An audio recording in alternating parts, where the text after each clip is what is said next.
folks, we got some beautiful melons, okay? Curtis Aikens is a produce expert turned TV personality. He's the garden grocer on ABC TV's Home Show. Today, Aikens is at home in Nevada with his family, which includes 6-week-old Curtis Jr. Looks pretty good. He's cooking up a recipe that he'll share on national television with his fans. Aikens' painful past recently caught up with him while he was co-hosting the Home Show with Sarah Purcell. Before millions of viewers, he stumbled on a word on live television. Attach this decoder to your cable box or VCR and tune it to your favorite primetime programs. The national this is one of the tough things about reading is... You're doing a good job.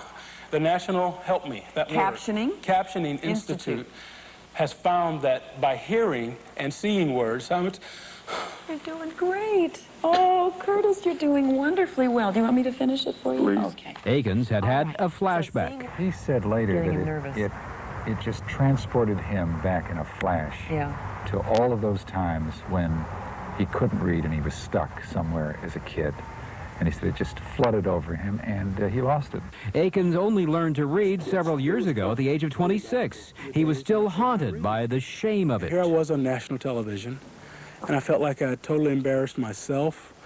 The literacy people, the people who had taught me to read, I thought, oh no, I've let all these millions of folks down.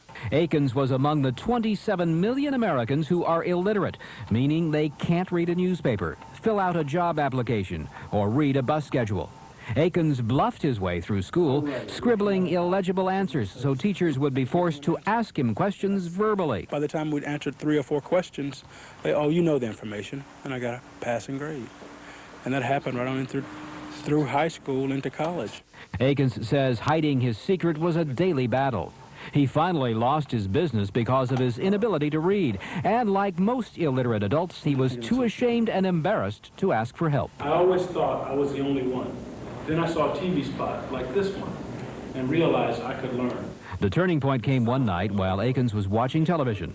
He heard a public service message much like the one he's taping today.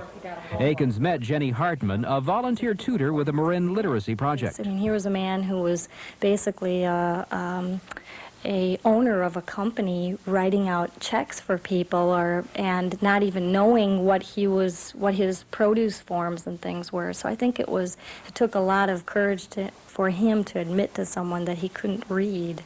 Aikens spent 7 months making sense out of a lifetime puzzle. It is like being in a totally dark room. It's like being in a totally pitch black room and someone turns the light on. Aikens has since authored his own produce book. Half of the proceeds go toward literacy projects. And when he's not writing, he's reading. I love to read. I read to little Curtis every night. I'm Don Sanchez for ABC News.